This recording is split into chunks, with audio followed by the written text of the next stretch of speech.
Ya van a estar, ya lo vas. ¿Cómo estamos, ¿Y eso, Matías? Martín?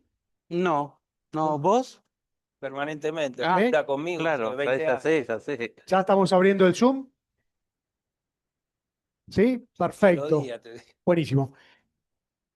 Ante todo, muchas gracias por haberse movilizado, por haber venido acá a este primer Ateneo de la Sociedad Argentina de Oftalmología Infantil. Gracias, Marta, que no te había saludado. Un placer realmente haber recibido, ¿dónde está? Por ahí, Susana Gamio. Ah, perdón.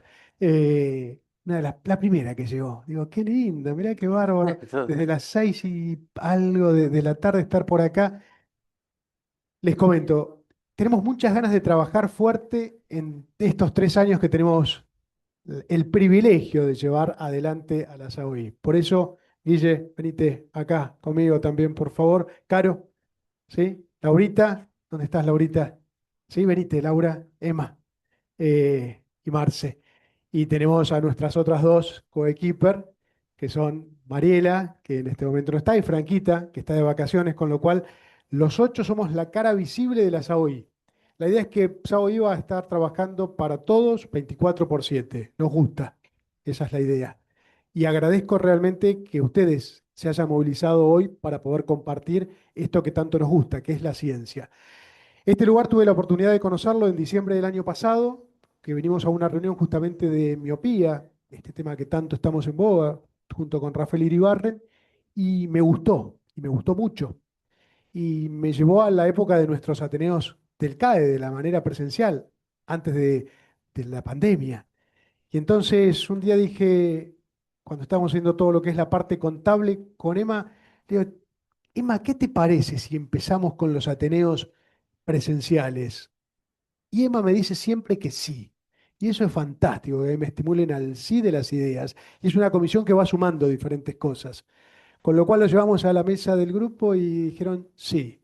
Bueno, y a partir de ahí había que hablar con la gente de este lugar.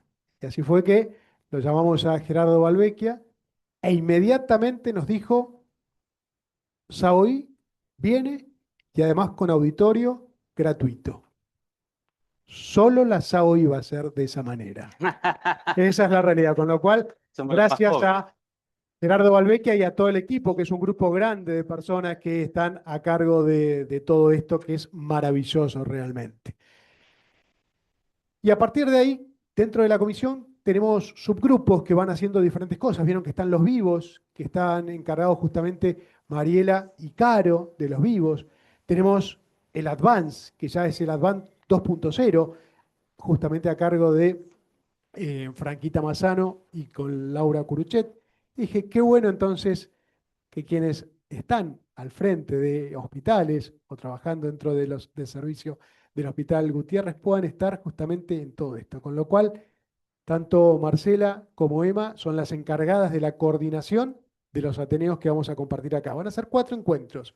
La idea es no molestar ni pisar a nada de lo que se haga con las demás sociedades, con lo cual vamos a tener 2 encuentros los días jueves y los otros 2 días que tenemos van a ser en diferentes fechas un poquito más distanciados de las reuniones del CAO para poder compartir perfectamente y no decir tengo que optar por una o por la otra. No, tenemos que estar en ambas reuniones, porque después el año que viene vamos a tener el curso en conjunto que ya les vamos a estar anunciando seguramente a corto plazo dónde va a ser y la fecha, para que tampoco tengamos inconveniente, porque a fin del año que viene tenemos el Congreso CLADE y también como estamos respetando este año a la ISA, a Alejandro Armesto, junto con la doctora Molinari, que es la presidente, a que nos traen por primera vez este gran congreso en el mes de noviembre a la Argentina, no tener que hacer nuestros congresos, tanto CAE como SOI, que los hacemos ese congreso anual. Entonces, por eso, el año que viene va a ser la reunión SOI-CAE y en el 2028, a través de la doctora Susana Zavallo, la presidenta actual del CAE, vamos a tener el congreso anual CAE-SAOI. Ahí los invitados vamos a ser nosotros.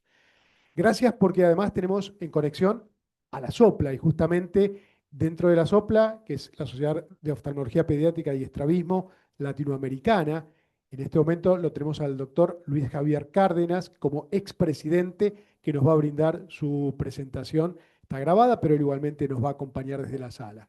Y la SEOP, que es justamente la Sociedad Española de Oftalmopediatría y Estrabismo, nos van a acompañar justamente en la próxima reunión de junio, con lo cual vamos a tener sociedades del mundo más nuestras sociedades. Marce, contanos por favor, ¿qué tenés programado desde lo que es la parte académica para hoy? Sí, sí. Los pediátricos, un hospital pediátrico, el hospital Gutiérrez en este caso, después el hospital Elizalde, normal.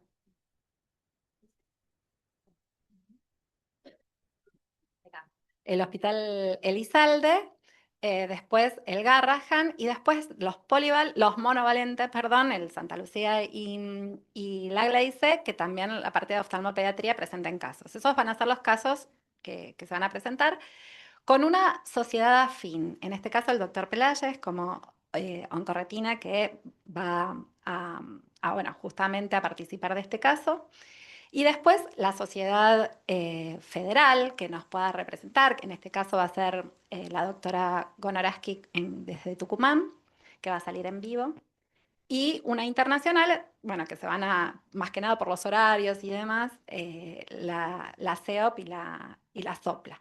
Así que esa es la organización de cada encuentro, pero esto lo que nos quiere motivar es a encontrarnos nuevamente, a charlar, a no encontrarnos una vez solamente en los congresos, sino, bueno, tener estos encuentros donde sabemos que la camaradería es al fin lo más importante.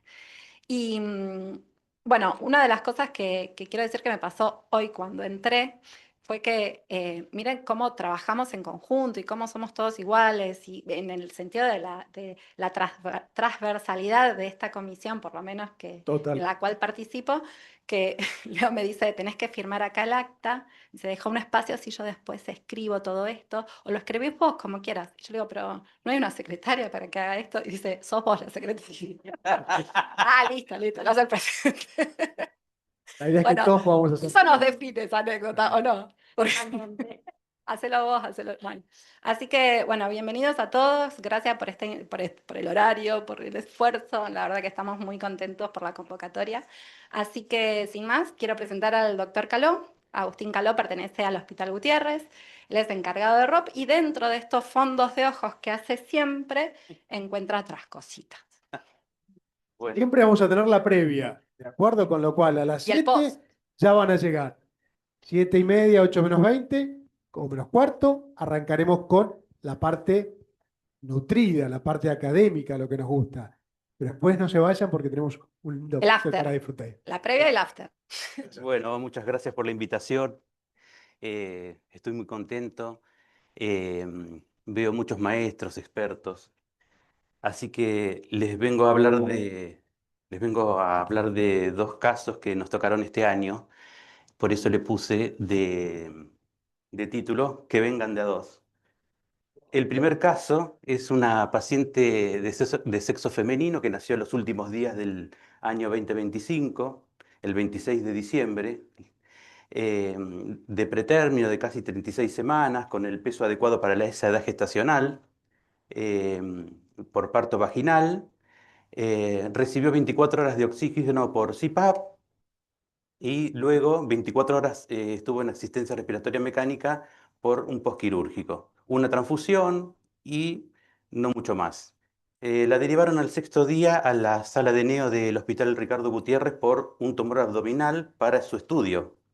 El embarazo estaba controlado, tuvo serologías negativas y no recibió corticoides prenatales. Y un antecedente familiar de consanguinidad, ya que los abuelos maternos son hermanos.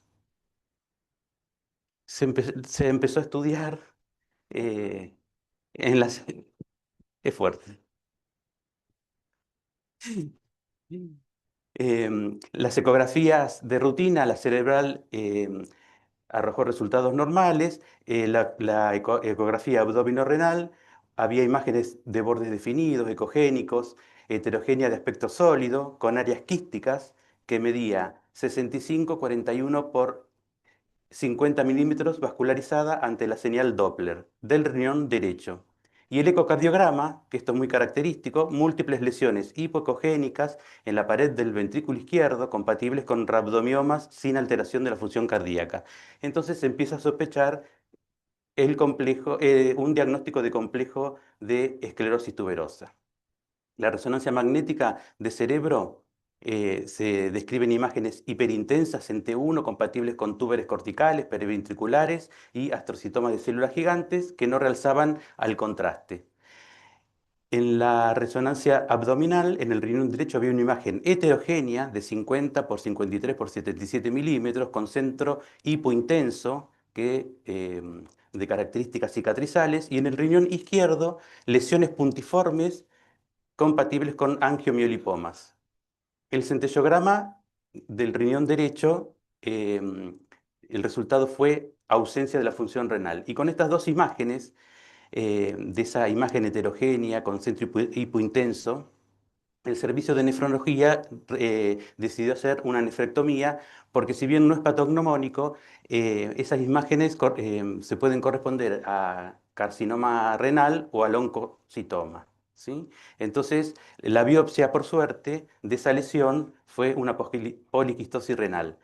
Esta paciente no presentaba lesiones compatibles con máculas hipopigmentadas ni en confetis, que son las características del complejo. La luz de Wood fue negativa. El examen neurológico normal, y genética solicitó un estudio genético. Entonces, con todas estas imágenes se llegó al diagnóstico del complejo esclerosis tuberosa de presentación atípica.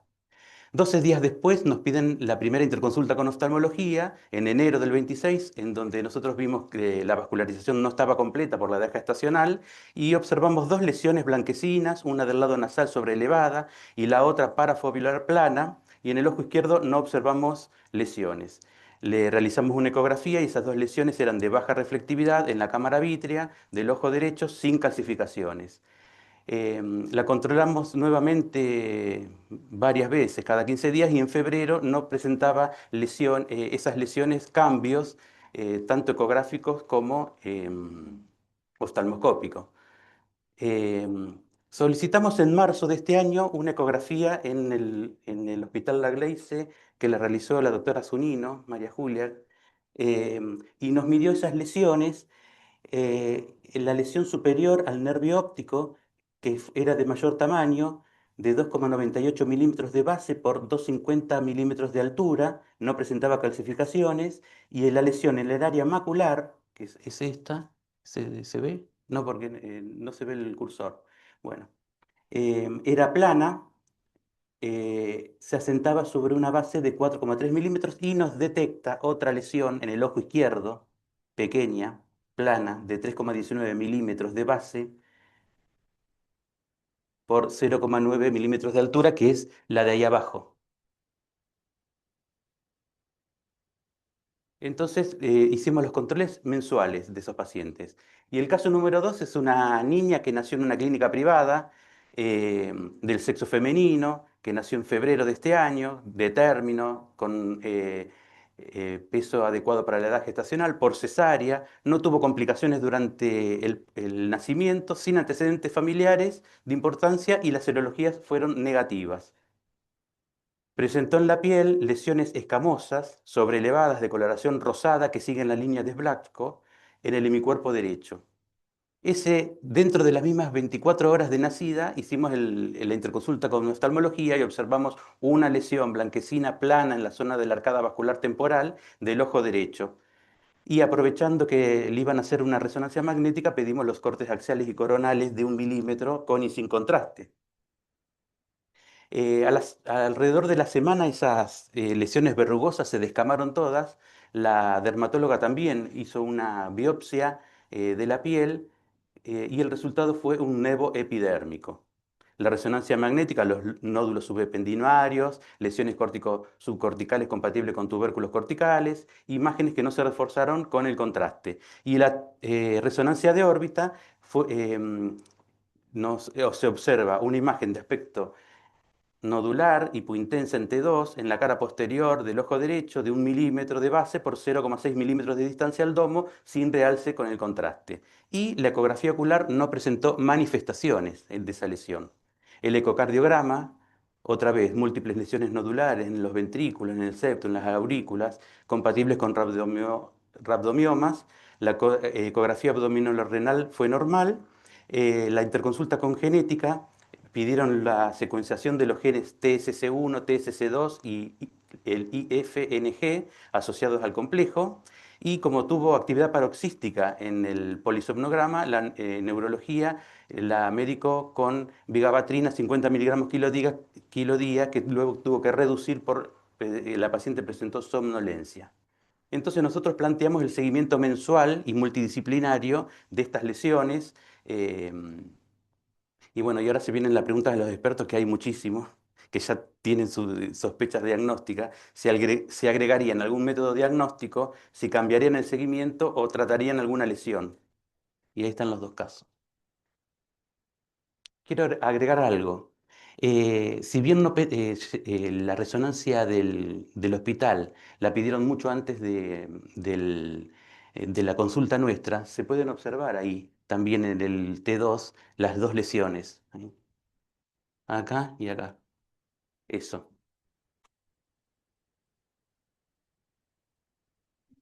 El doctor Peláez. Hola, hola. ¿No? ¿Vos audio, Matías?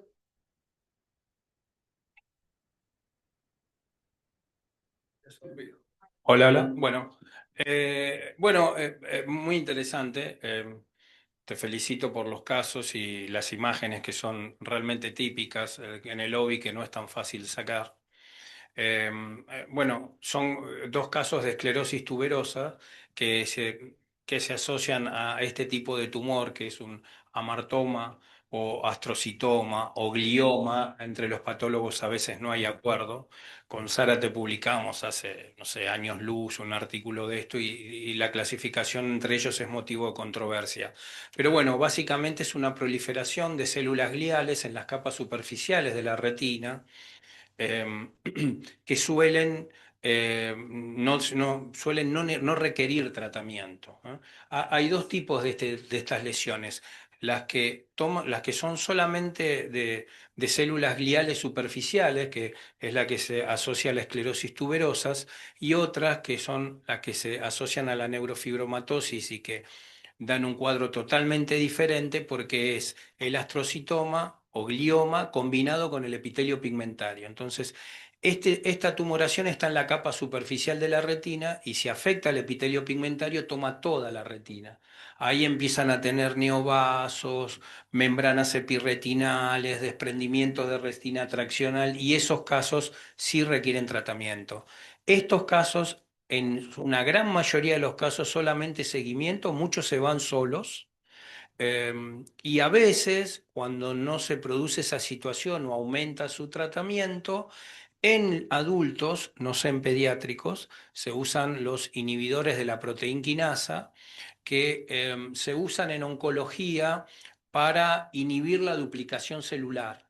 Y hay ya muchos trabajos que estos tumores se pueden tratar con esa medicación vía oral, y se reducen o desaparecen porque inhiben la duplicación de las células gliales. eh, Tienen sus efectos adversos, no sé en chicos tan chiquitos realmente si habrá experiencia, pero en adultos se puede utilizar. Pero en líneas generales es seguimiento y no tratarlo. Eh, por supuesto que para mí, que trato adultos, es más fácil porque les hago un OCT. En los pacientes pediátricos eso es Ujú. más complejo, pero con un OCT fácilmente diferenciables los dos tipos de tumores que ustedes pueden tener. Igual clínicamente son totalmente distintos. Estos se ven como ustedes ven ahí, una masa amarillenta bien definida, con la retina plana, y los otros se ven una masa, como tiene epitelio pigmentario, generalmente pigmentada, con neovasos, elevada y contracción retinal, porque producen un montón de tejido traccional que da un signo en el OCT que se llama de omega, porque pliega la superficie de la retina por la tracción tangencial, y ese sí necesita operarse, estos no. Te felicito por los dos Gracias. casos, yo los publicaría. Mm. Bueno, la presentación seguía, pero ¿eh? La presentación sigue, pero ya completamos casi todo. Como dijo el doctor, son tumores benignos de crecimiento lento, por eso se los llama estables. Están asociados más frecuentemente a la esclerosis tuberosa y mucho menos frecuente a la neurofibromatosis tipo 1, a la retinosis pigmentaria, al Stargardt, al Usher, a la atrofia gyrata. Y dentro del complejo, esclerosis tuberosa es una enfermedad autosómica dominante. El 50% de esos pacientes tienen amartomas retinianos y el 50% son bilaterales y un tercio son múltiples. Y esta enfermedad es de diagnóstico fundamentalmente clínico y también con el examen genético, aunque entre un 10 y un 25% de los pacientes no se encuentran esas mutaciones y el estudio genético es negativo. Y en los dos pacientes se hicieron biopsias, en el del hospital renal y en el de la clínica de la piel, pero acá no hay que ir a biopsiar nada porque el diagnóstico de esclerosis tuberosa es clínico, ¿sí? Y ahí hice un cuadrito comparativo con los tres tipos de amartomas. El tipo 1, que es el mucho más frecuente, son lesiones planas, no calcificadas, semitraslúcidas, que tienen una autofluorescencia reducida.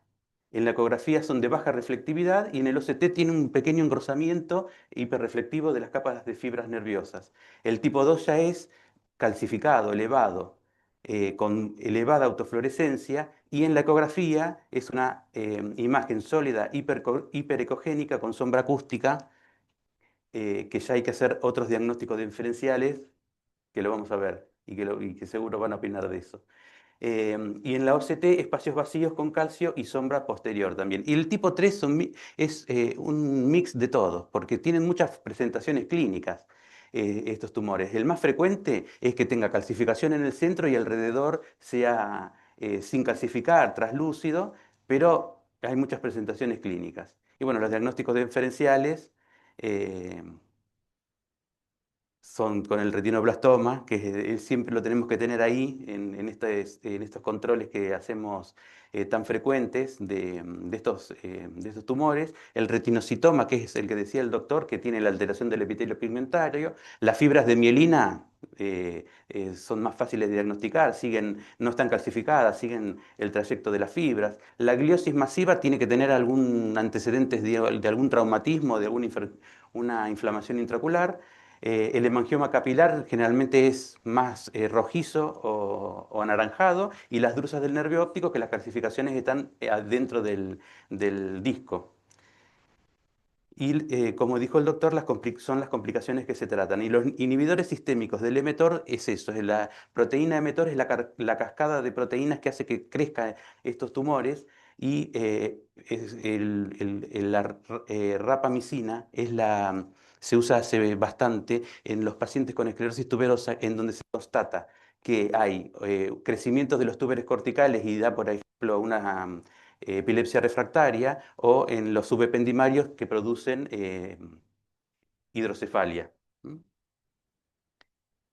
Bueno, estos serían los trabajos en donde eh, hablan de los astrocitomas. Hay los tratamientos, hay publicaciones en donde hay tratamientos vía oral en pacientes con amartomas grandes, con exudado crónico que involucra la fobia, en modelos animales también.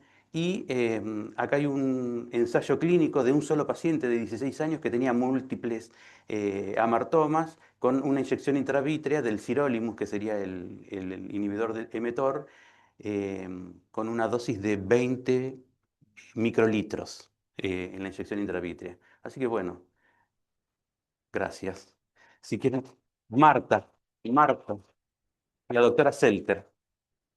Entonces, gracias por la invitación y muy linda la presentación, Agustín. Bueno, como siempre, yo viendo todo lo extraño, siempre se me han pegado ese tipo de pacientes. Alguna vez vi un chico grande con la esclerosis tuberosa complex y el amartomita así chiquito. De todos modos, el caso más severo que vi, que de hecho cuando lo enucleamos lo biopsió el doctor Zárate, fue un chico como de 13, 14 años que los padres lo trajeron así agarrado, como colgado, como quien arrastra una bolsa de papas, una cosa así horrible, un chico con así un desastre así madurativo, ¿no? Tanto desde lo motor como desde lo cognitivo.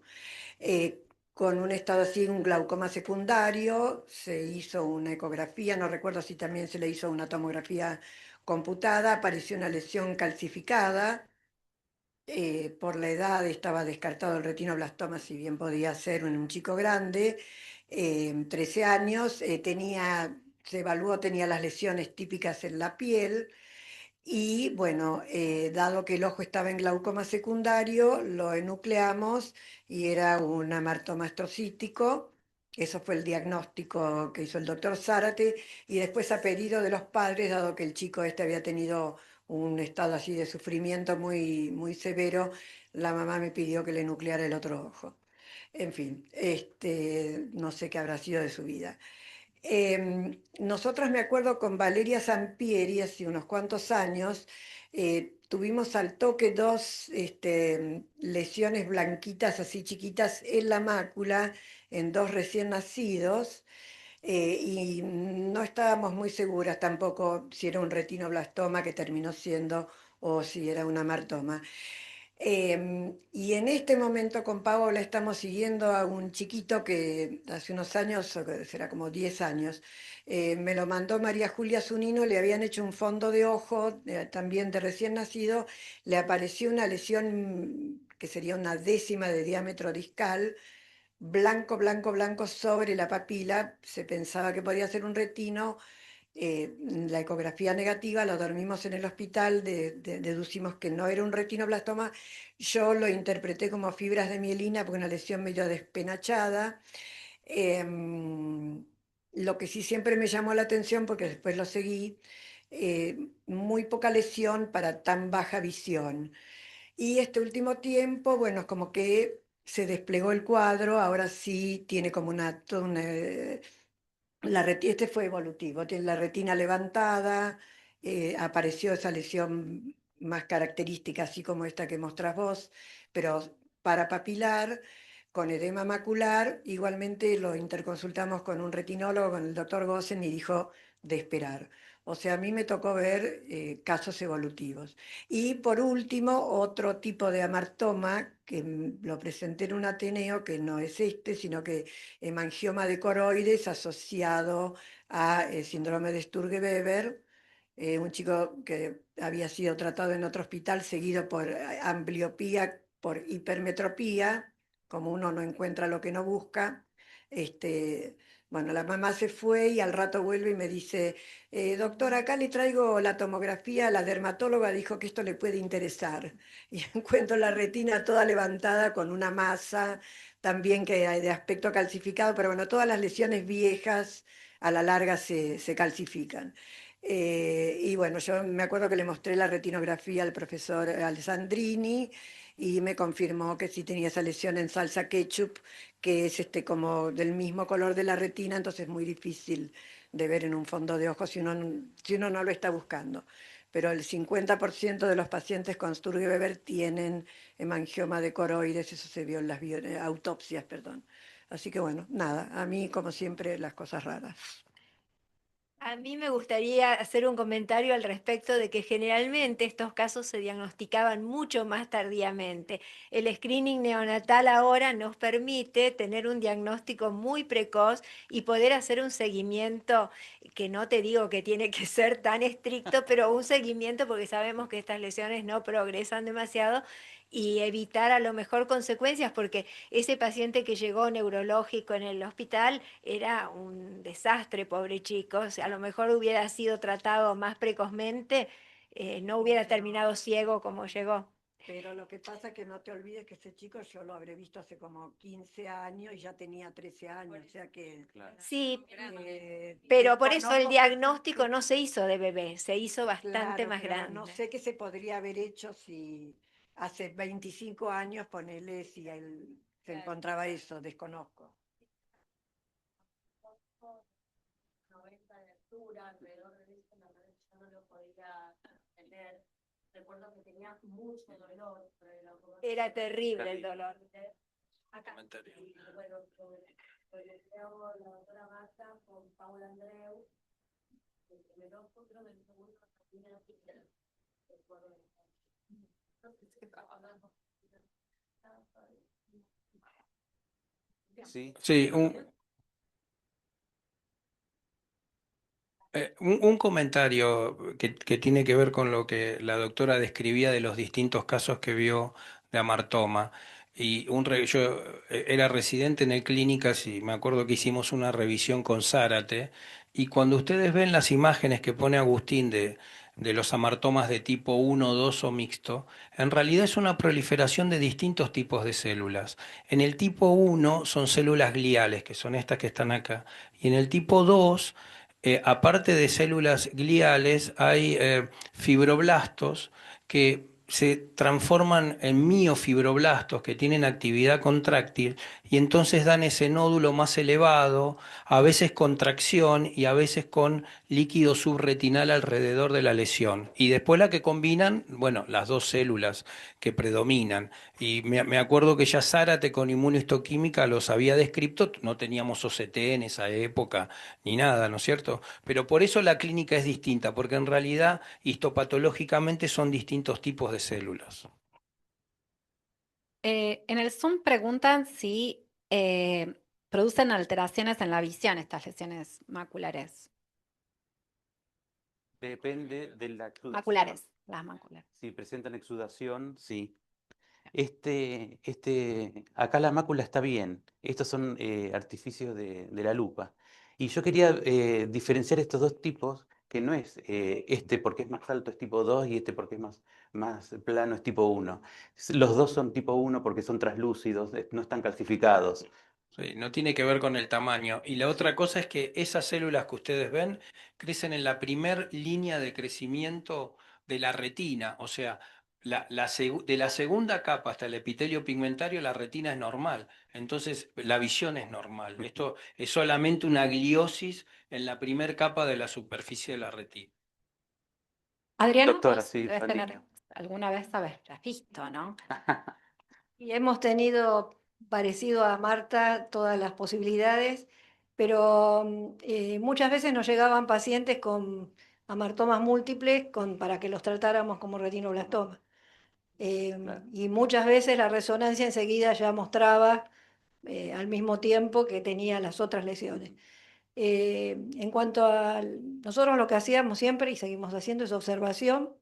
Algo interesante en el primer momento para poder diferenciar con un retinoblastoma en general, el retinoblastoma tiene vasonutricio, que ven que entra al tumor y se hunde en el tumor, y muchas veces estas lesiones, los vasos se ven que corren o por el costado o por arriba, pero no se hunden en el tumor, aparte de todo lo que ya explicó muy bien David.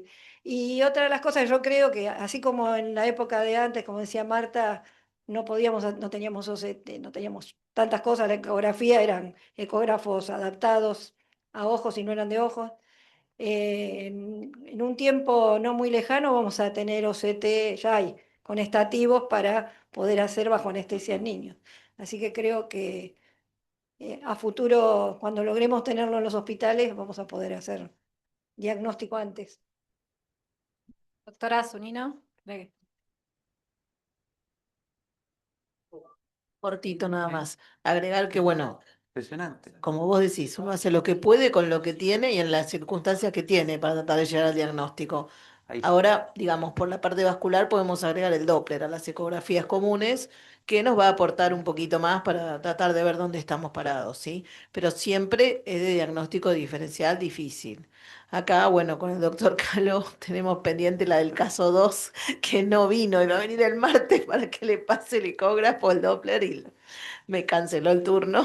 Así que, Pero fíjate que pero hubiera estado bueno traer esa eco hoy. La del caso 1 ya está, estaba hecha, ¿sí? Y bueno, y la calcificación de esto nunca es igual a la a la de un retinoblastoma. Se nota, ¿no? Se ve la imagen que no es la del retinoblastoma, ¿no? Les digo por si tienen que manejar el ecógrafo a ustedes. Pero bueno, no es la misma calcificación y bueno. Es un caso totalmente distinto. Y bueno, recuerden que ahora ya tenemos Doppler, por lo menos vamos sumando cositas para ayudar y obviamente que los OCTs de hechos bajo anestesia van a ser ya mucho más completos. Gracias. Sí, tal cual. Claro. Para el micrófono, así le escuchan los que son. Decía que no siempre el retinoblastoma cuando inicia, pues necesita crecer y necrosarse para que haga la calcificación. Quizá un tumor que se inicia puede no tener calcificaciones. Entonces, a veces, si hay dudas, mejor observar, fotografiar y seguir el paciente. Asegurarse que viene también.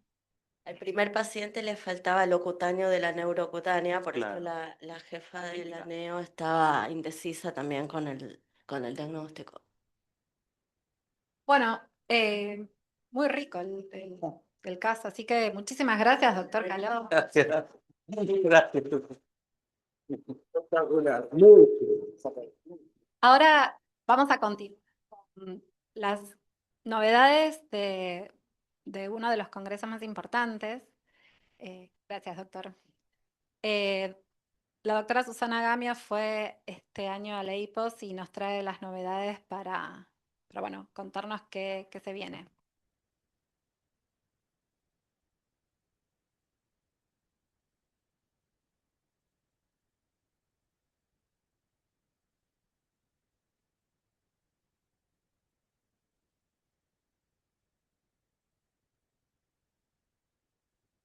Para mí estar acá, que me gustan las reuniones presenciales y me gusta la idea de las AOI de hacerlas nuevamente.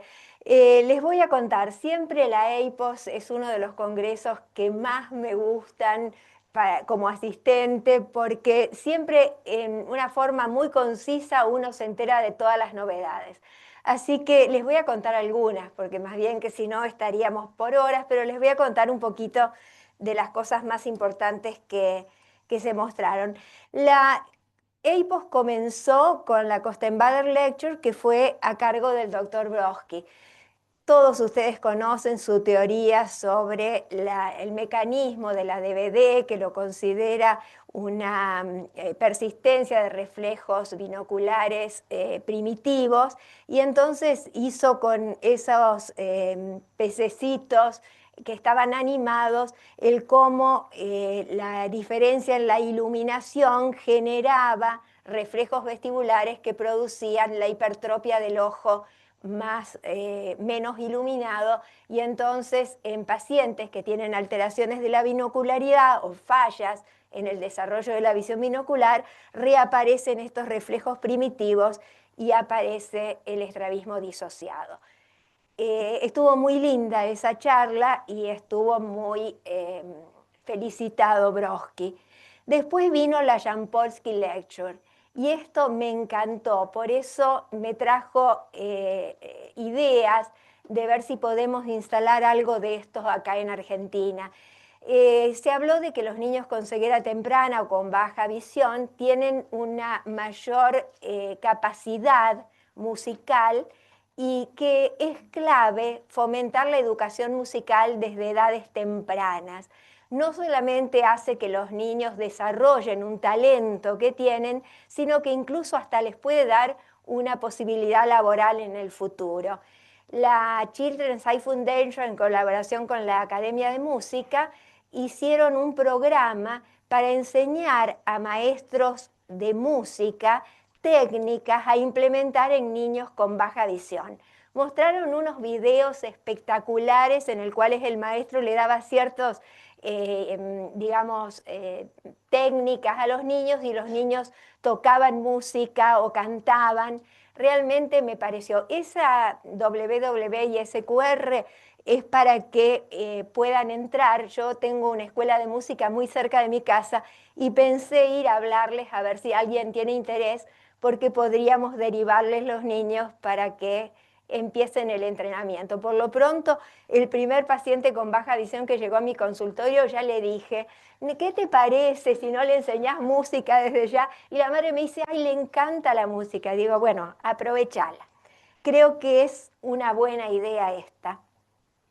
Después vino el premio al trabajo del investigador juvenil.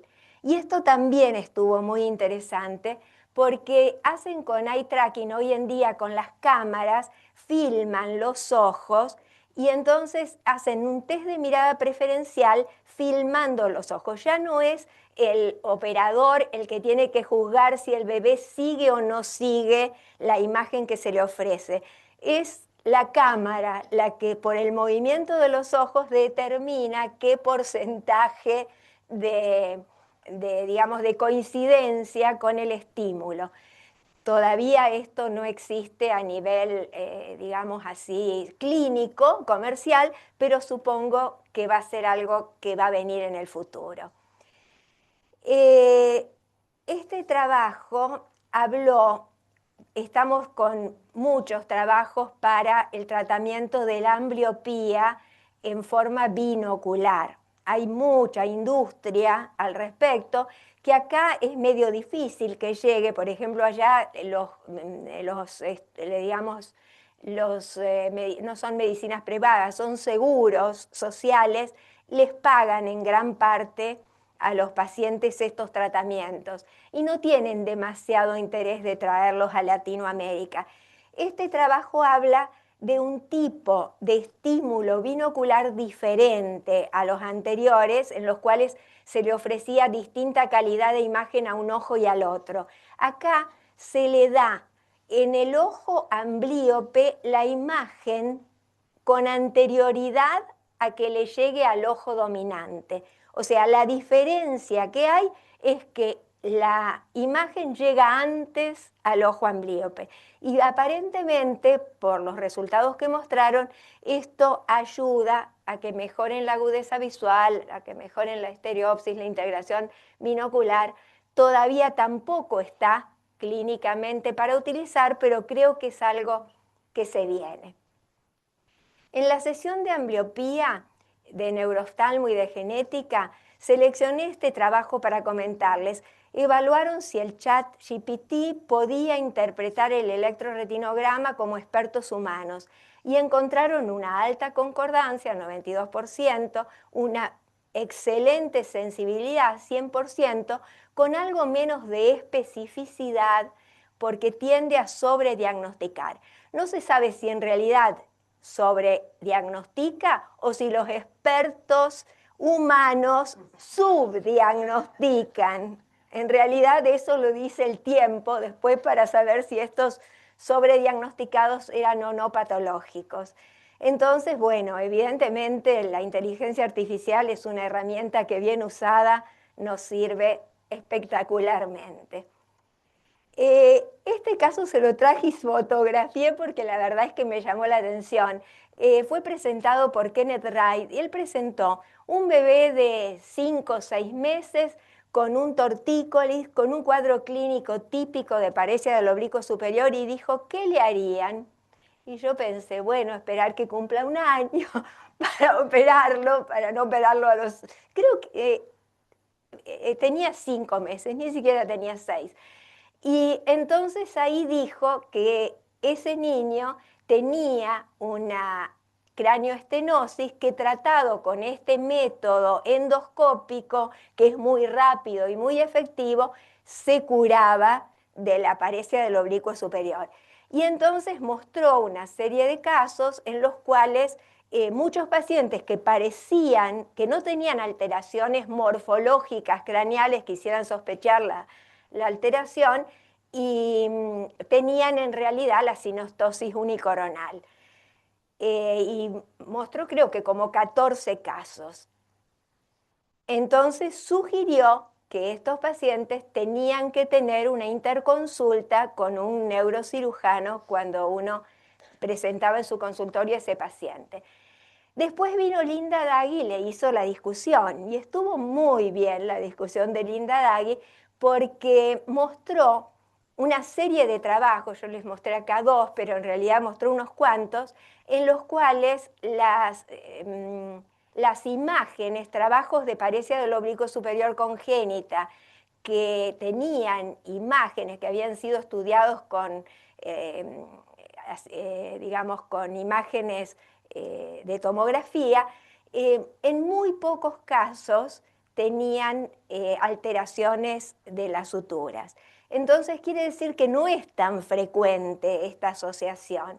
Y mostró otro trabajo en los cuales pacientes que habían sido en un grupo grande de pacientes con paresia del oblicuo superior congénita, 51 pacientes tratados, solamente 2 habían sido excluidos por tener asimetría orbitaria o por trauma. O sea que en realidad siempre no es una asociación frecuente. Lo que también se dijo es que cuando la craniosinostosis no es tratada quirúrgicamente, esa asimetría empeora significativamente en los primeros 6 años de vida. Simplemente para tenerlo presente. Este trabajo sobre Duane me recordó a la doctora Melek, porque siempre la doctora Melek hablaba que el Duane no era solamente una patología relacionada con la inervación, que los Duane tenían algunas otras cosas. Ella siempre estudiaba el ojo no Duane para ver si era totalmente sano o si tenía alguna anomalía, y encontraron en los pacientes Duane, comparándolo con los controles sanos, que tenían más hipermetropía, que generalmente era una hipermetropía axial, que tenían alteración en la acomodación sin compromiso pupilar, y entonces dicen que esto se trata de una disfunción del músculo ciliar en los Duane, que generalmente se puede deber a alteraciones en la integración neurológica central. Además del compromiso inervacional, tenemos que buscar esto, defectos en la acomodación en los Duane. También este trabajo me llamó la atención porque mostraban un video de cómo inyectaban el oblicuo inferior con toxina botulínica. Yo había visto cómo lo hacía Domínguez en nuestro medio, que lo hacía a través del párpado inferior. A mí siempre me resultó medio complicado meter una aguja por el párpado para inyectar el oblicuo inferior. Bueno, ellos lo hacían en el cuadrante temporal inferior con una aguja cortita, pic, mandaban el Botox sin control electromiográfico ni nada, y según decían, los resultados eran buenos. Pero en el trabajo que estos mismos autores publicaron en el American Journal, dicen que a largo plazo esto no dura. Así que puede ser como una prueba terapéutica en algunos casos, pero digamos, el ver cómo lo hacían tan fácil, dije, yo nunca había inyectado, nunca inyecté un oblicuo inferior, me parece que voy a inyectar alguno.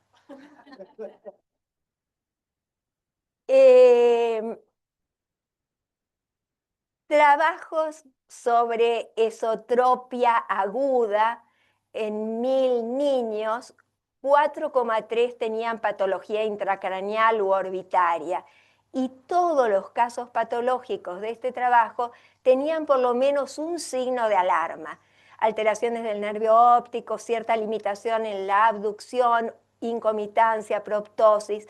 Entonces, en conclusión de este trabajo, indicar imágenes si hay signos de alarma a cualquier edad, pero que en menores de 6 años, sin signos, es razonable observar con seguimiento clínico, porque además todos sabemos que para hacer imágenes en un niño menor de 6 años se requiere anestesia general.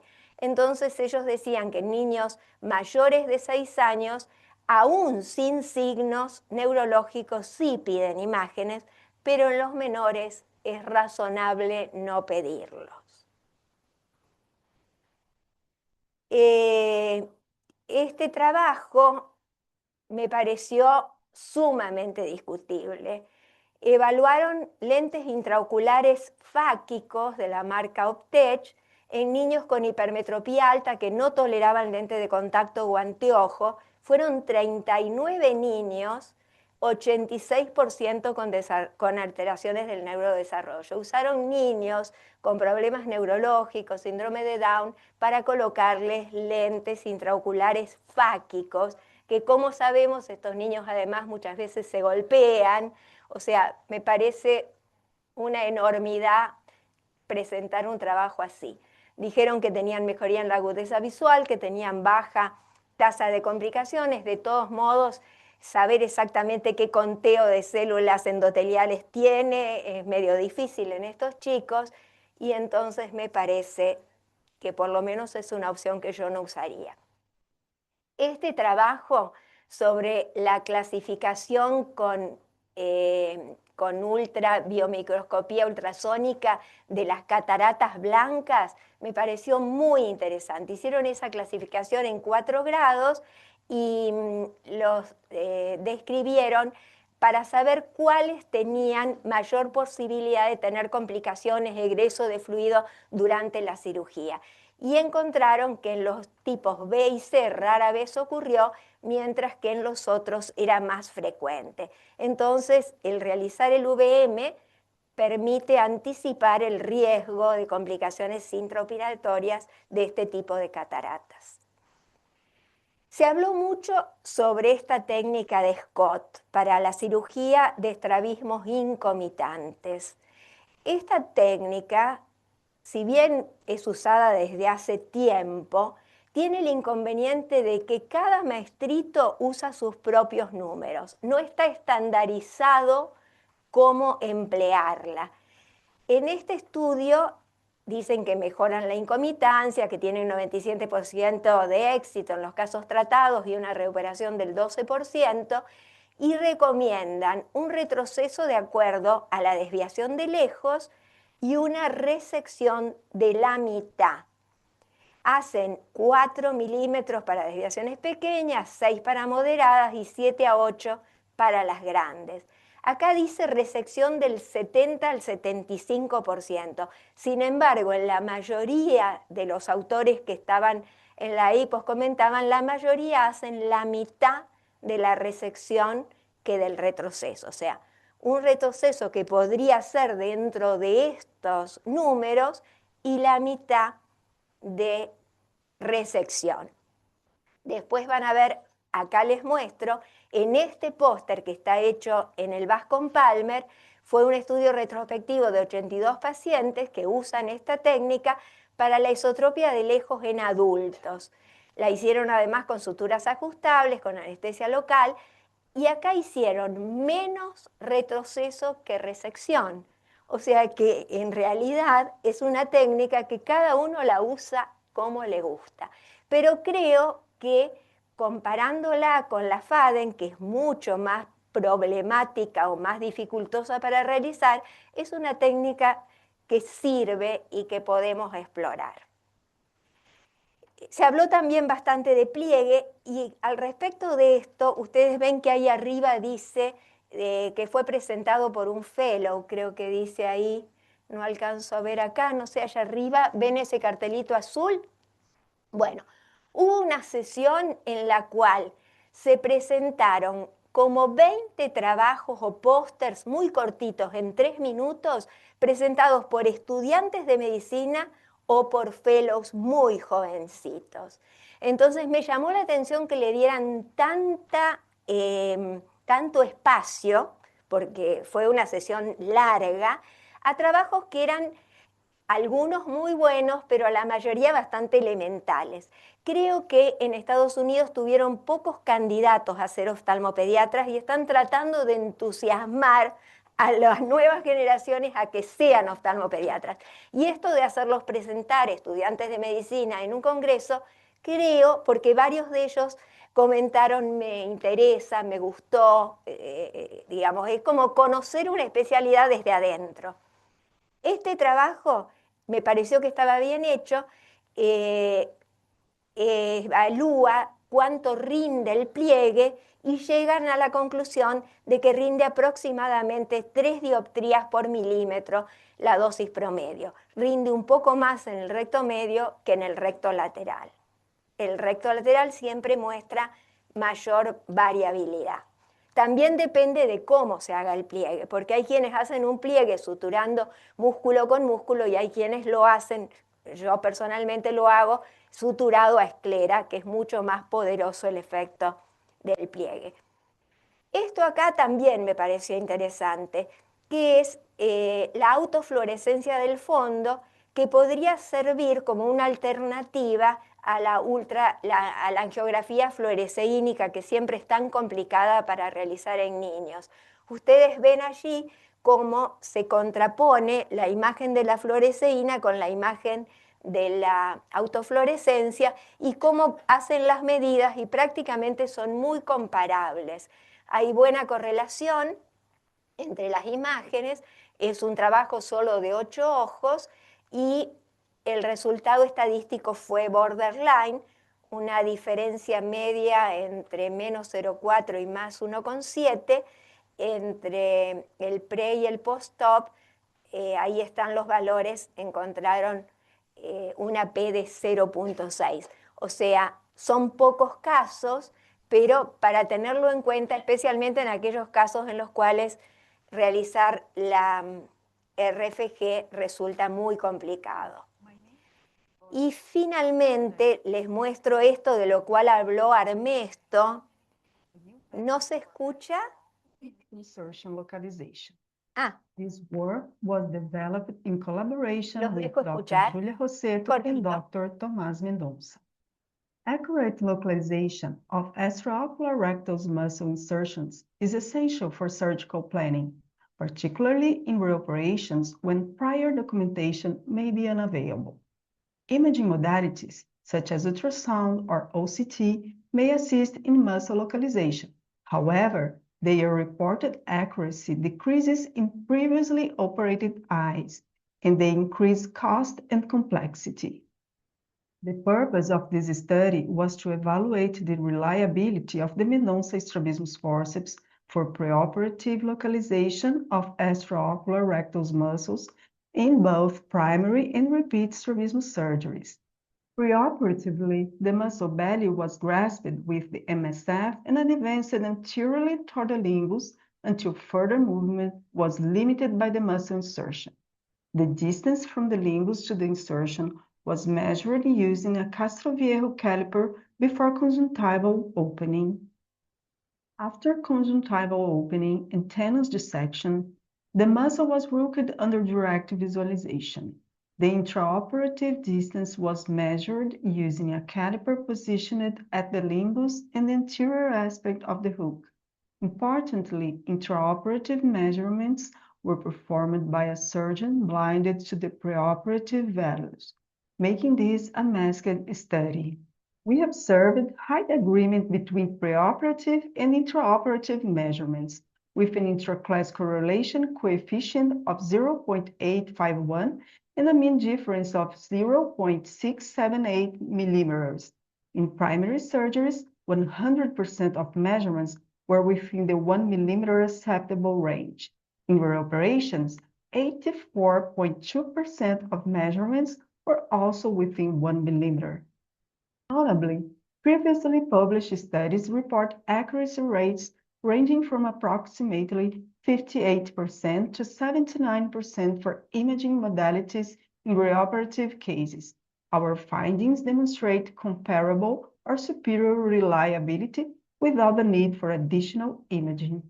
This study demonstrated that the Mendonça strabismus forceps is a reliable and safe method for extraocular muscle localization, particularly valuable in complex reoperation. It is a low-cost, reusable instrument that provides clinically meaningful information without the need for additional imaging. Thank you for your attention. Falta decir que tienen interés comercial, pero de todos modos creo que es algo que es posible de realizar, ¿sí? Creo que esta es la última. Esto es todo por hoy. Muchas gracias. Muchísimas gracias. Gracias, Susana. Wow, ¿no? Sí, tac, tac, tac, tac. Bueno, muchísimas gracias. Bueno, ahora vamos a seguir. Ahora estamos conectados con la Sociedad de Tucumán. Van a presentar la doctora Molina un caso de queratitis infecciosa que las ha tenido a mal traer a Marcela. Así que, bueno, bienvenida. Te estamos viendo ya. Hola, Muchas gracias, Maida. ¿cómo les va? Muchas gracias por la invitación desde Tucumán. Estamos muy contentos de poder participar del primer Ateneo de la SAOI. Lo va a presentar la doctora Maida Molina. Ella es médica del Hospital de Niños de Tucumán, oftalmóloga, y ella hizo un máster en córnea y en superficie ocular en la Clínica Barraquer de Barcelona. Elegimos este caso porque fue un caso que nos trajo a mal traer, nos hizo sufrir un poquito, teníamos que tomar muchas decisiones. En el camino las cosas iban cambiando muy rápidamente, a veces para bien, a veces no tanto. Y bueno, como pasa muchas veces en estos casos difíciles, fue lo que nos hizo estudiar, buscar artículos, publicaciones, preguntar, consultar. Y bueno, por eso queremos compartir con ustedes esta experiencia de este caso y un poco también de lo que aprendimos. Dale, Maida, adelante. Bueno, muchas gracias a todos por la invitación. Em, Les voy a compartir la pantalla a ver si... ah, para que no sé si me va a dejar. No me está dejando compartir. Voy. No. No sé si ustedes pueden verlo, no, ¿verdad? No. No. A ver si me deja. Está habilitado, está habilitado. Bueno, Sí, igual estoy- lo podemos resolver haciéndolo, sí, te lo si no pasamos lo... nosotros, Maida. Ahí está. Sí, porque No estoy te teniendo preocupes. problemas para... Estoy Nosotros teniendo estamos problemas viendo para la compartir la primera. pantalla de entrada. Sí, mejor, más fácil. Bueno, un poco lo que decía Marcela, decidimos presentar este caso clínico porque, a ver, creo que en nuestra carrera como oftalmólogos, lamentablemente siempre vamos a tener casos así, que son aquellos que nunca queremos tener, pero bueno, realmente siempre son un desafío y creemos que el tiempo a veces no es nuestro aliado y es importante resolverlos rápido, ¿sí? Pasemos a la siguiente. Es un caso clínico de un niño de 9 años de edad que consulta en un hospital del interior de la provincia primero, porque le molestaba el ojo, tenía apenas rojo, se quejaba de como tener una basurita, entonces su mamá lo lleva al oftalmólogo, le encuentran esta primera lesión que está acá, que si la vemos, bueno, no sé si se ve ahí muy bien en detalle, pero creo que todos vamos a coincidir que parece una lesión dendritiforme, o por lo menos pseudodendritiforme. Le terminan dando tratamiento antibiótico de Tobra y un antiviral. Al otro día lo citan al control. De todas maneras, su mamá nos cuenta que va súper preocupada del control porque el nene ya se levanta con el párpado súper edematizado, inflamado, el ojo rojo. Ella le veía una mancha blanca enorme en la córnea. Cuando llega al lugar donde lo habían revisado previamente, bueno, lo ven así, como se muestra en esta foto de acá. Esto era 24 horas de evolución. Y así como estaba, lo derivan al hospital de niños. Cuando llega, como uno nunca quiere que lleguen, a las 1 menos cuarto, cuando ya nos estamos por ir toda la casa, ingresa por guardia.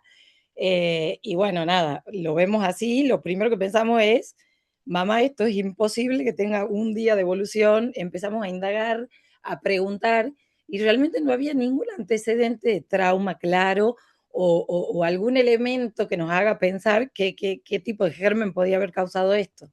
Entonces, nada, tomamos la muestra de esta lesión en córnea, que el chiquito tenía una descarga mucopurulenta fatal, ahí se la ve tremenda, con una lisis corneal súper marcada. Lo dejamos con una dosis de carga de gatifloxacina y después le dejamos la medicación cada 1 hora y le asociamos a esto el tratamiento con fortificados de Ceftibanco para cubrir gérmenes gram positivos y negativos.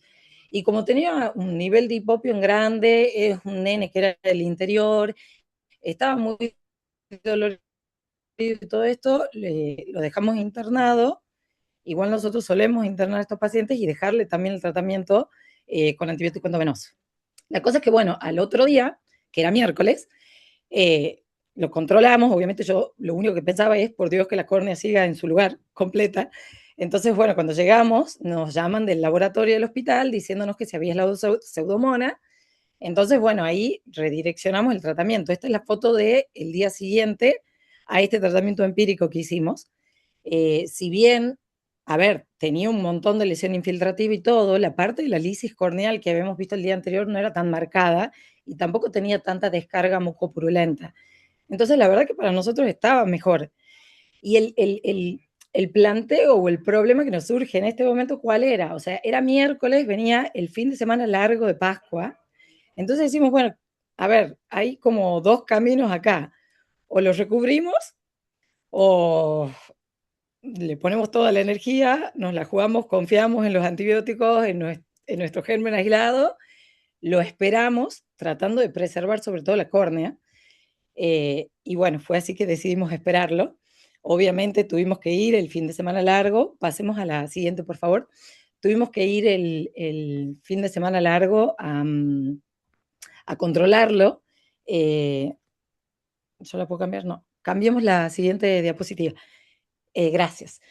Tuvimos que ir a controlarlo y cuando llegamos el lunes, después de controlar, que el ojo, gracias a Dios, sobrevivió, no se perforó, veníamos bien, el paciente se sentía mejor, sí se nota acá una diferencia, es verdad que las fotos no son buenas, pero había una diferencia, o sea, la verdad que estábamos bastante contentas porque de haber sido un germen tan virulento y agresivo, o sea, aparentemente venía respondiendo, no había esa lisis corneal marcada como esa córnea que la tocabas y se desarmaba, estaba el infiltrado, pero incluso ya se veían hasta estructuras atrás, ya no tenía el hipopio, ya se había resuelto. Bueno, entonces decimos, hay una luz de esperanza al final de todo este caso, seguimos con el mismo tratamiento antibiótico. La cosa es que desde este lunes, que ya llevaba 6 días de tratamiento, hasta el viernes, el paciente más o menos se quedó ahí, estable, o sea, no mejoró mucho, tampoco empeoró. Entonces, bueno, como viernes, el fin de semana nuevamente pensando en este niño, y decimos, bueno, a ver, ¿qué más le podemos agregar? O sea, hacerle una terapia adyuvante con corticoides,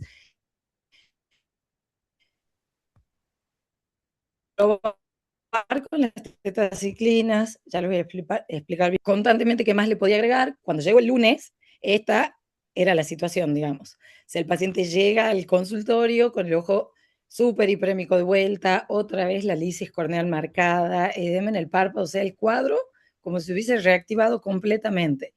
Entonces, bueno, ahí cualquier intento de agregar algo más o de hacer, nada, fue totalmente negativo y lo terminamos recubriendo, ¿sí?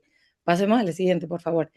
Y aquí un poco esto del resultado microbiológico, ¿y por qué lo traigo a colación? Porque, nada, buscando y viendo, encontramos esto, que dice acá clarito en observaciones. A ver, nosotros dimos un tratamiento que para nosotros estaba acorde, venía funcionando, estábamos contentas, no entendemos qué pasó, por qué se volvió de vuelta agresivo otra vez. Entonces, buscando, encontramos, pasemos de vuelta, por favor, que hay un grupo de bacterias gram negativas, perdón, que están agrupadas bajo este acrónimo, por cómo empieza el nombre de cada una de estas bacterias, y en ellas está la Pseudomonas aeruginosa. Este tipo de bacterias gram negativas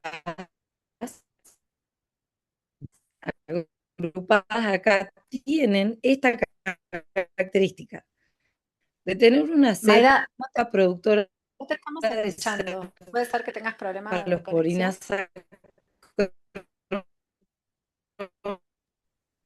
May, te estamos escuchando bastante entrecortado. ¿Tendrás problemas de conexión?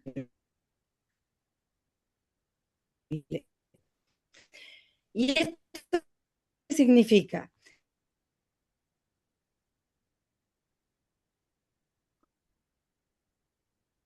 Normal siempre tiene estado de reposo. Y cuando uno le da que esta enzima se empieza a producir de forma es la que le genera, no.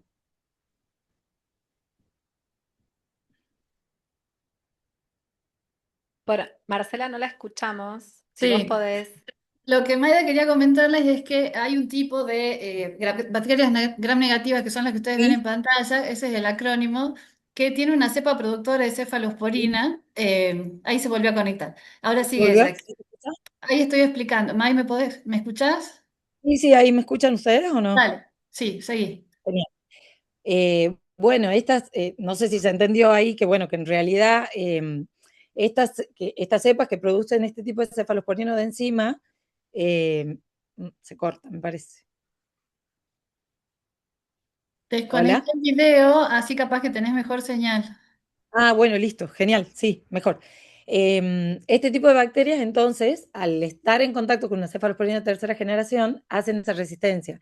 Y lo que yo quería decir es, yo no sé si en todos los lugares, cuando aíslan Pseudomonas, dan terapias combinadas, como hicimos nosotros, de ceftazidime y de amikacina. Por ahí sería una buena idea darla combinada, porque muchas veces pasa esto, aparecen estas bacterias gram negativas que tienen esta enzima que las hace resistentes, ¿sí? Y por ahí puede ser una falla al tratamiento antibiótico. Pasemos a la siguiente, por favor.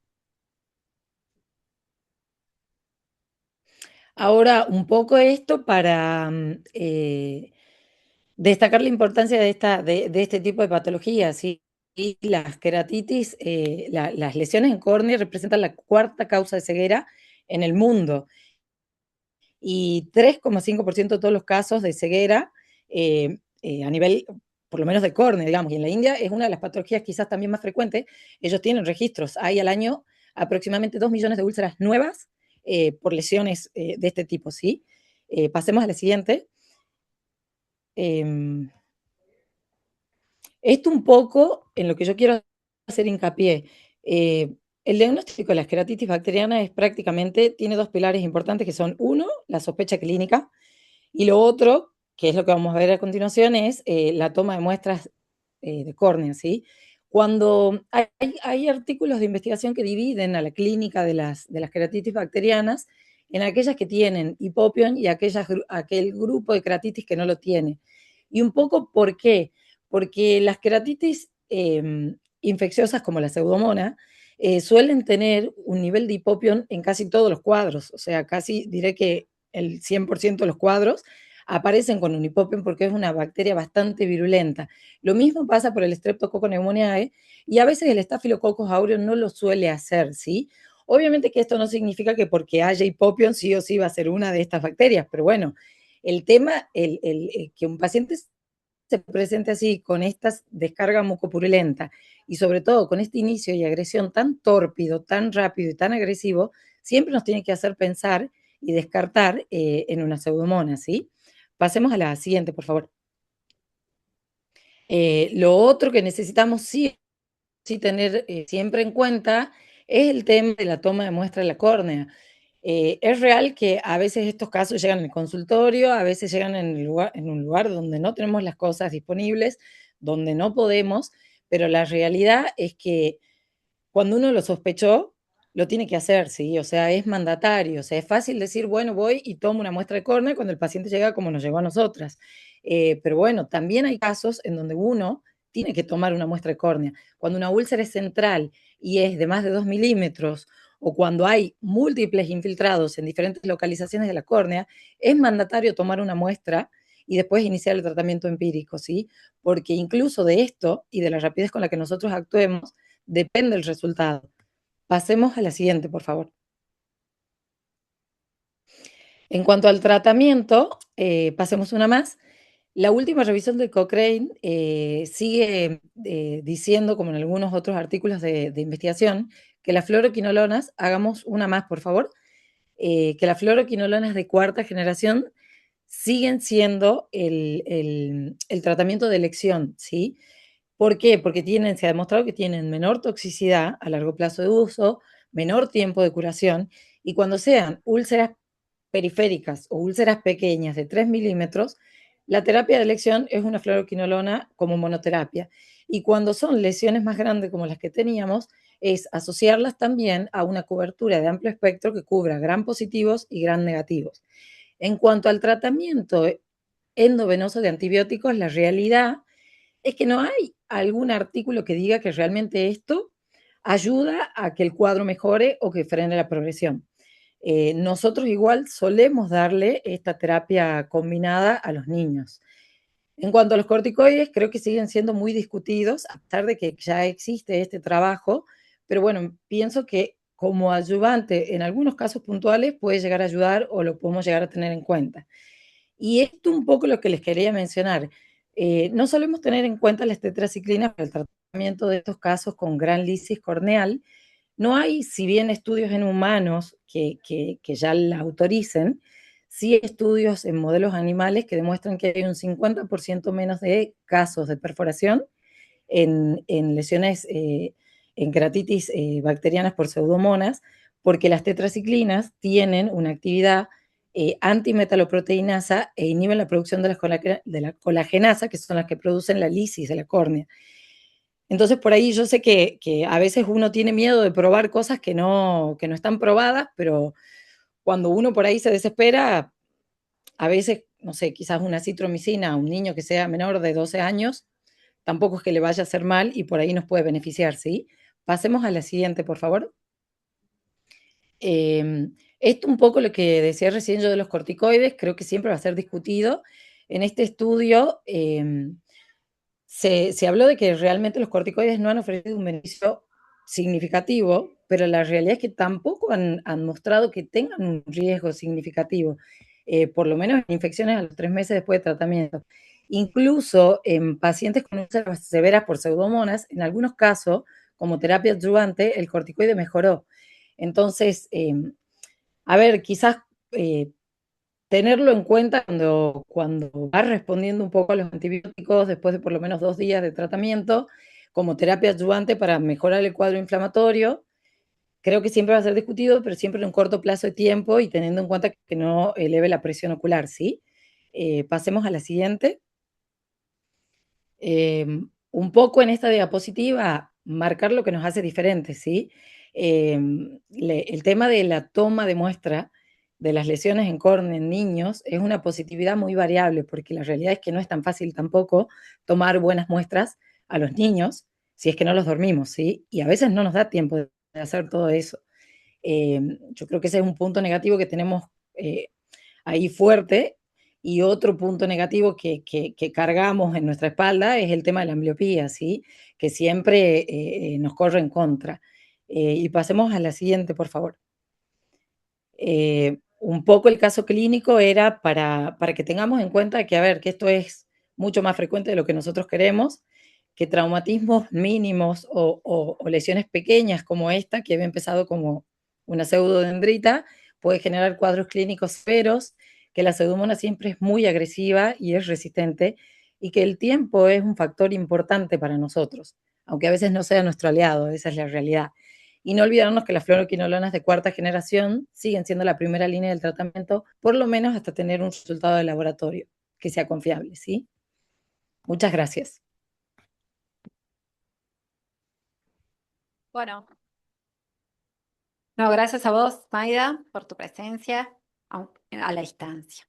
Bueno, ahora vamos con la última presentación. Es una presentación del doctor Cárdenas que representa a la sopla. Es un video de 10 minutos y terminamos, los prometo. Yo creo que, Luis, ¿estás conectado? ¿Estás por ahí? Sí, sí estoy conectado, aquí estoy. Hola, Luis. Hola, ¿cómo están? Buenas noches a Bien. todos. Bienvenido. Muchas gracias, amigos. Aquí ¿Nos extrañándolos, pero extrañabas, Luis? muchísimo. Bueno, pero si yo antes de mexicano soy argentino. Pero no, me da mucho gusto ver su Ateneo, qué bonito verlos tan activos y sobre todo muy lleno. Y como dijo Susana, siempre es mejor tener una actividad presencial. Felicidades. Bueno, vamos a ver tu video, ¿te parece? Claro, adelante.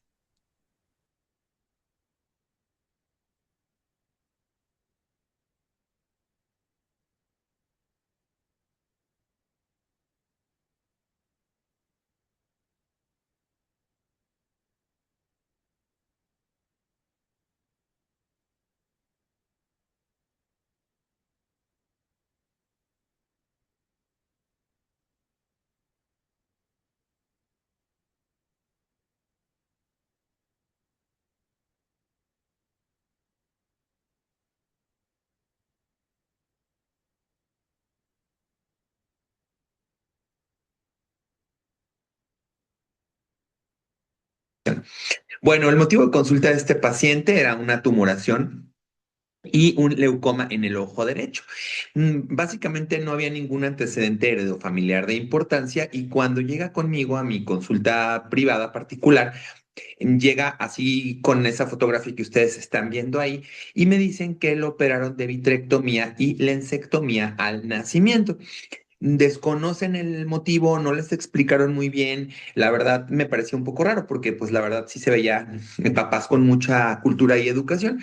Y entonces decido contactar a la doctora que lo operó y bueno, pues como que no me tenía registrado en sus contactos porque la conozco bastante bien y me dice, excelente, me dice su nombre, por favor. Yo le pregunté que qué le había hecho y entonces me dice que encontró una talamia de cristalino retroquerático, reabsorción, masas momificado y un vaso anormal que invade estroma corneal. Pero sigo sin entender cuál era el diagnóstico, por qué le había hecho una vitrectomía. Entonces, me manda esta fotografía donde se alcanza a ver, pues sí, efectivamente, un leucoma importante con una vascularización también ahí sobre la superficie corneal. Bueno, entonces, en mi exploración oftalmológica encuentro que no fija ni sigue, ni no reacciona a la luz tampoco. Tiene un cierre palpebral incompleto porque esta tumoración protruye e impide el cierre palpebral. Una córnea con diámetros de 15 milímetros y 14 milímetros y además una presencia de leucoma central. Llama la atención una presión intraocular de 46 milímetros de mercurio y una paquimetría de 337 micras. El ojo izquierdo era completamente normal. Bueno, hicimos un abordaje en conjunto con genética. Genética no reportó alteraciones ni datos de cambios fenotípicos extraoculares. Pedimos una ecografía modo B, porque no podíamos revisar la retina. Entonces nos muestra un aumento de la densidad corneal con un grosor central de 0,73 milímetros y básicamente lo que nos llamó muchísimo la atención era un aumento severo de la excavación papilar. Tenía un eje anteroposterior de 23,2 milímetros el ojo derecho y 17,8 milímetros el ojo izquierdo. Vean la simetría axial entre ambos ojos, muy importante. Se le pidió una ultrabiomicroscopía que reportó una córnea con grosor aumentado y una banda fibrosa central y celularidad levemente incrementada en cámara anterior. Eso fue todo. Le pedimos una tomografía de cráneo y ahí ustedes pueden ver en este corte axial, vean el gran tamaño del globo ocular del ojo derecho en comparación con el globo ocular izquierdo. Entonces aquí nos empezamos a plantear, bueno, pues este paciente, ¿qué tiene? Porque tiene la presión intraocular muy alta, pero además tiene una tumoración importante. Bien, pues como diagnósticos teníamos una ectasia corneal, un estafiloma corneal, disgenesia del segmento anterior, un glaucoma congénito secundario. Vayan pensando ustedes y lo pongo a su consideración cómo lo hubieran manejado. Por supuesto, una anomalía de Peters también era una de las opciones. Y bueno, mientras hacíamos todo el escrutinio de estudio y obviamente lo manejamos también con hipotensores, y pues teníamos que ir estudiándolo y viendo también cómo se iba comportando para decidir qué íbamos a hacer. Recuerden que era un paciente que ya había sido operado previamente. 4 meses después encontramos un aumento del tamaño de la tumoración, un adelgazamiento corneal central muy importante, una progresión del daño al nervio óptico por ecografía y cada vez el niño podía cerrar menos los ojos. El ojo derecho. Recordemos que también tenía un grosor corneal central que se midió muy bajo. Entonces, pues ya tenemos un riesgo de úlcera por exposición.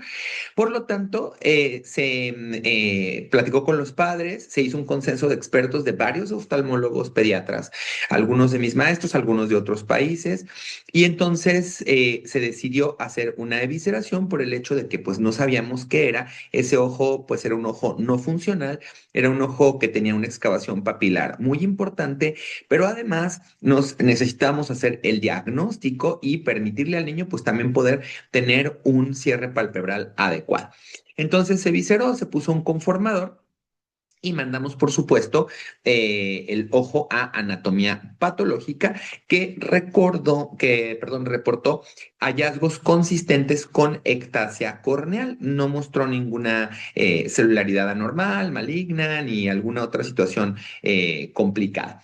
Entonces, pues básicamente encontramos cambios macroscópicos e histopatológicos compatibles con anomalía de Peters tipo 2, opacificación corneal, engrosamiento corneal, una banda queratolenticular y los cambios a nivel corneal que macroscópicamente se correlacionan con el reporte histopatológico y sugerían un queratoglobo. Aquí tienen la fotografía del niño ya con su prótesis y bueno, pues la verdad es que ha tenido una buena evolución, lo he seguido viendo, ahorita tiene 4 años y este caso fue motivo de una publicación, sobre todo porque nos enseñó que pues tenemos que trabajar en conjunto, tenemos que valorar a los pacientes con otras especialidades. En este caso, bueno, pues con genética que sabemos que siempre hay que mandar a los niños a genética, aunque últimamente tenemos más paneles y más laboratoriales que nos pueden ayudar a hacer este tipo de diagnósticos. Por supuesto que no debemos de obviar la interconsulta con el genetista directamente. Y bueno, en este caso la titulé no era disfraz, era compañía porque el niño tenía las dos cosas, ¿no? Tenía una anomalía de Peters, pero además tenía datos consistentes con una ectasia corneal por histopatología. Y es por eso que este caso, aunque raro, nos enseña que pueden coexistir malformaciones juntas. Otro dato que considero muy importante es que en un principio, por el hecho de que se hizo una lensectomía y una vitrectomía, esto modificó la arquitectura del globo, por lo cual no tenemos un parámetro, o al menos yo no tengo el parámetro de cómo estaba ese ojo previamente antes del procedimiento quirúrgico y sigo sin entender por qué se le hizo una lensectomía y una vitrectomía.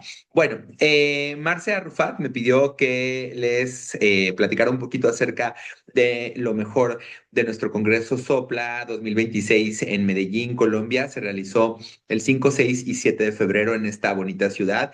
Y bueno, sin duda, algo de lo mejor que tuvimos fue la conferencia magistral, doctora Verónica Jauvillier, que homenajeó, por supuesto, a nuestro Congreso a nuestra querida maestra, doctora Cristina Ugrín. La semblanza estuvo a cargo de la doctora Andrea Molinari, ambas orgullosamente argentinas y miembros de la SAOI y del CAE. La doctora Cristina Ugrín, bueno, pues estuvo disertando junto con nosotros acerca de su experiencia en el estrabismo y en la larga carrera académica que tiene con la formación de oftalmólogos, pediatras y estrabólogos a lo largo de tantos y tantos años en su país. Por supuesto que estuvimos homenajeándola, chiqueándola y estando ahí con ella, aquí con dos de sus alumnos consentidos, la doctora Molinari y el doctor Alejandro Armesto, y por supuesto la mesa directiva de Sopla también muy contentos de que estuviera Cristina con nosotros. Quería comentarles también que a partir de febrero terminé mi cargo como presidente de la Sociedad de Oftalmología Pediátrica Latinoamericana Sopla. Y queda como presidente la doctora Adriana Andrea Solano Franco, que la pueden ver en la fotografía, como vicepresidente el doctor David Alejandro Martínez Fernández. Bueno, por supuesto que en Sopla también estuvieron presentes todos los queridos amigos de el CAI, la SAOI, nos dio muchísimo gusto recibirlos. Y bueno, nos hizo falta mi querida Marce Arrufat, pero no podía dejar de ponerla en esta presentación porque pues sí le extrañamos mucho en nuestro Congreso Sopla en Medellín. Queridos amigos, muchísimas gracias por su amable atención y como siempre, quedo a sus órdenes. Un fuerte abrazo a todos y que sigan teniendo un gran Ateneo. Feliz noche. Gracias, Luis. Estás presente siempre. Bueno, muchísimas gracias. La verdad es que con esto hemos Gracias. concluido la parte académica. Muchas gracias por tu presencia nuevamente. Así que Qué placer realmente haber tenido este primer Ateneo presencial de nosotros, de la Saudi.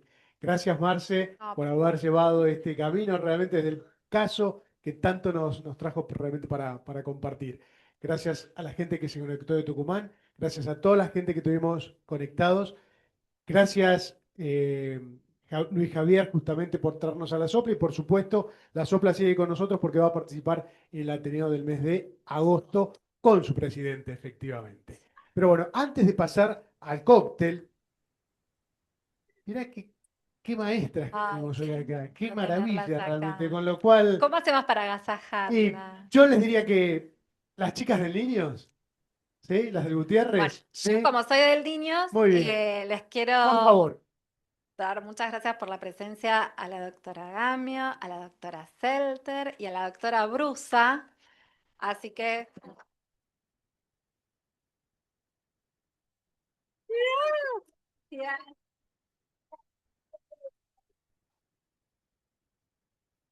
en vida, todo esto en vida. La doctora Emma Duch, por favor. ¿Con quién seguimos, Emita? Agasajando a nuestras maestras, la doctora Marta Sardini y la doctora Yole Mariani. Las quiero mucho. Caro.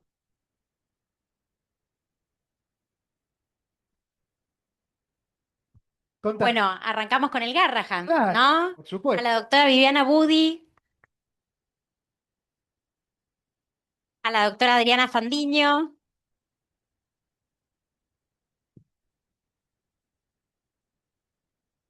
Laura, ¿dónde estás, Laurita? Venite.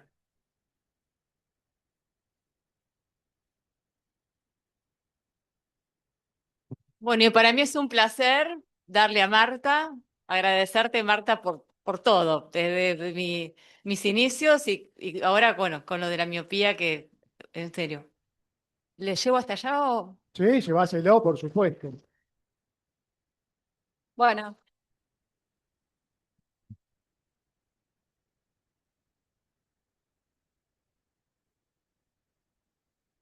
Adriana, ¿sí? Qué alegría, realmente. Bueno, eso ¿Se las demuestra dieron? que... Ah, muy bien, perfecto, nos faltaba. Las invitamos a todas las agasajadas, Fatita. por favor, ¿Quién es? a que nos acompañen con mi vice. Venite. ¿Cómo? Al doctor Manciti, por favor. Sí, acá. Doctor A usted le trajimos algo para que comparta Perona Flores. Venga, por favor, doctor. Mira, mira. Vamos a entregárselo. Y al maestro, al maestro. Esto es para vos. Llevo una corbata hace 30 años y me dijo, Gómez, qué buena corbata. Así que por eso esto es para ustedes. Emma, sumate, Caro, por favor. Sí. Nuestra intención realmente es agradecer que hayan venido a este Ateneo presencial nuestras maestras, de las que realmente hemos aprendido y seguimos aprendiendo. Que hayan dicho, sí, me sumo. Efectivamente, les escribí un privado para invitarlas, excepto a la doctora Gamio, que era invitada justamente para dar su conferencia. Y todas nos dijeron, sí, vamos a ir a apoyarnos. El doctor Edgardo Manciti se disculpó formalmente porque tenía que ir a buscar a su esposa Ezeiza y el doctor Fernando Prieto Díaz mañana tiene cirugía y por eso se le complicaba poder estar hoy, pero van a acompañarnos también porque justamente de todos ellos aprendemos mucho. Por eso, Marta, yo creo que es el momento para que vos honres también a la persona que me dijiste. Nada, yo quiero aprovechar estoy un poco emocionada. Este momento que estamos todos, gran cantidad de oftalmopediatras presentes, querría homenajear a mi querida maestra, que creo que por herencia es maestra de muchos de los que están acá, que es nuestra querida doctora Angélica Damel, que hace poco nos dejó. Bueno, muchas de las que estamos acá no seríamos nada sin ella. Lo veía Agustín y me acordaba con Julio también cuando preparábamos el Ateneo Interhospitalario, cuando yo era chiquita, cómo nos verdugueaban y para que presentáramos bien, hiciéramos bien las diapositivas y bueno, así nos sacaron, creo que buenos. Así que bueno, nada, mi eterno agradecimiento y nada, si vamos a brindar, yo querría que levantáramos una copa por ella porque, bueno, creo que se lo merece y nada, yo le voy a estar siempre eternamente agradecida por todo lo que me dio. Nada. Y muchas gracias a ustedes, porque justamente podemos hablar de presencialidad si tenemos esto, con lo cual, gracias. Y nos vamos a pasar ahora al cóctel y después nos vamos a volver, a ver si Dios quiere, acá nuevamente el día 18 de junio. ¿Por qué? Porque el día 5 de mayo nuestra SAOI cumple 55 años. Y lo vamos a venir a festejar acá. Vamos a estar de X-Labs. cumpleaños. Muchas gracias.